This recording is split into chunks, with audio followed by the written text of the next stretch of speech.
guys, welcome back. Today we were working on USS Ranger 350th scale from Trumpeter.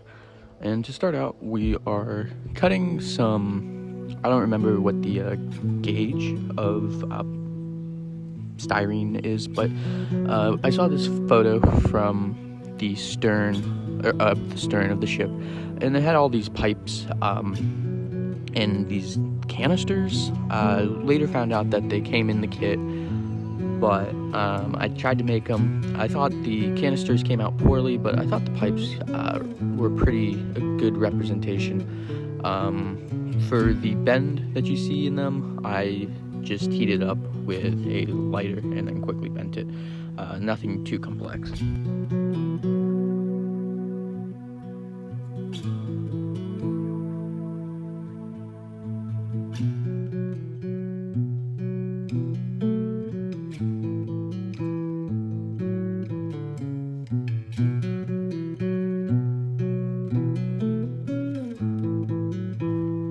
Next, what you're seeing here is, can't remember what kit it's from. It might have been from the Enterprise. Some of the leftover, steel beams for the underside of the flight deck. Anyway, I saw a few photos where these were present on the ship. So I decided to only put a few on in places that are pretty visible. They really got lost, and I didn't end up having enough, nor did I really find any of these perforated beams. So I just decided to not add any more, but I think it would be a really cool detail. With this kit, I tried to do a little bit more detail than I usually do, just like the smaller stuff.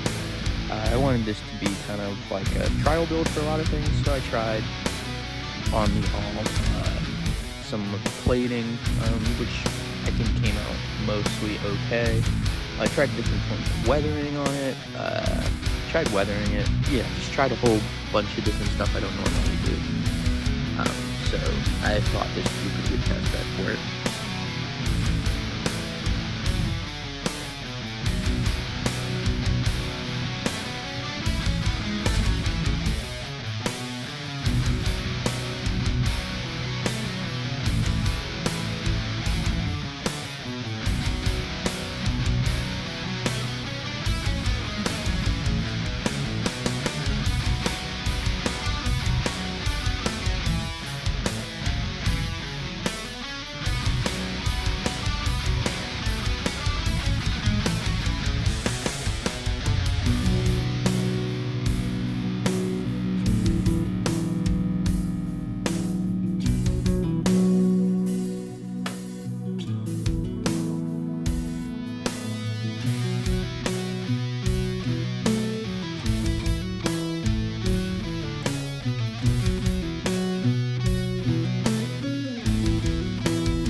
Unfortunately, an issue I had, which isn't too crazy and seems to be more of a general modeling issue, was the tabs were too tight to fit into their little hole. But that wasn't that difficult, just had to cut them away.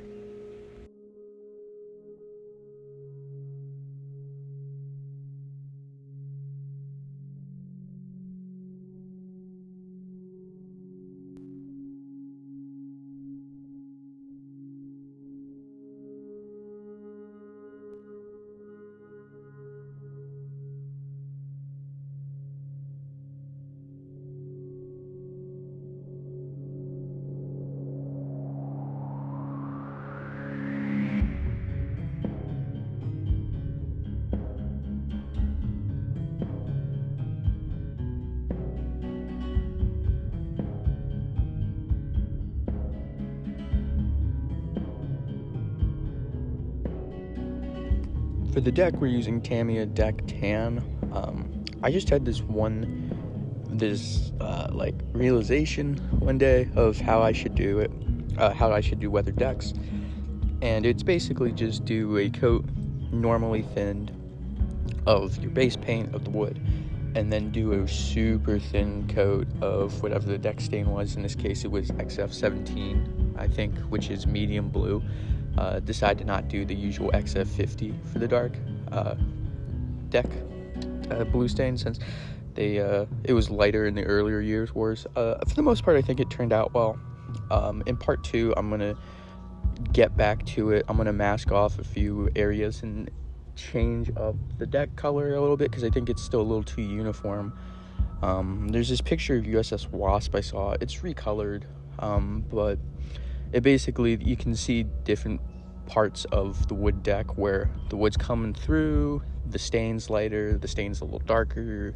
Yeah, so I think next time that's what I will be doing when I revise it.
I decided to do the deck markings yellow.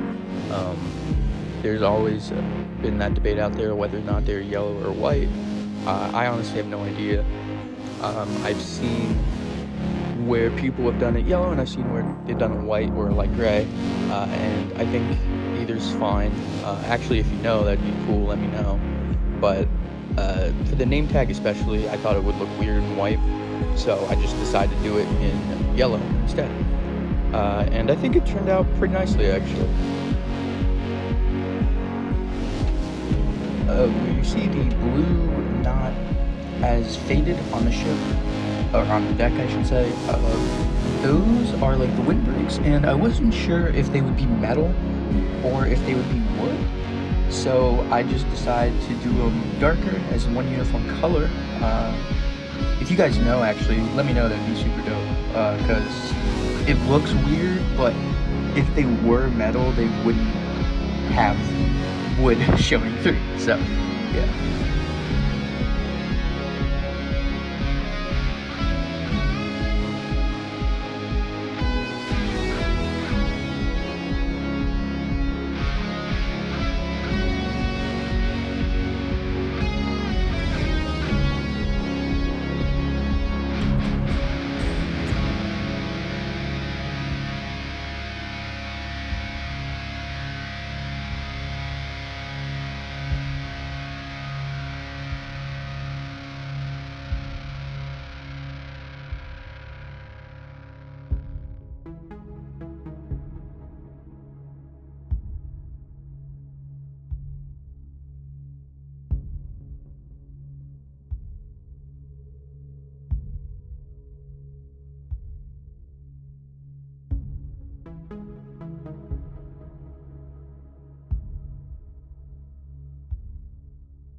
Right here we are drilling out where the windows would be on the island. I just kind of thought it would look cool, and it would if I did it correctly. The Dremel didn't make it look great. You'll see it in part 2 more mostly, but I just filled those back in with the Elmer's glue since it dries clear, and I really was trying to get that sort of that window sheen, you know, when you reflect into the light, it kind of has that reflective glare to it almost. So that's what the goal was, and I think we were about 30% of the way there.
And to the name tag, I thought it was pretty easy. The hardest part was to find the font and then get it sized. But other than that, it's just as simple as laying down your masking tape you want to use, and then putting it on top, and then putting some scotch tape so you can see, and then just, like a little kid tracing out the lines, but instead of with a pencil, it's with a knife. And I just did that, and it made a great stencil, and yeah, it's really not that hard.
And just like that, guys, wanted to say thank you all for watching. Part 2 should be up in like June, late May-ish.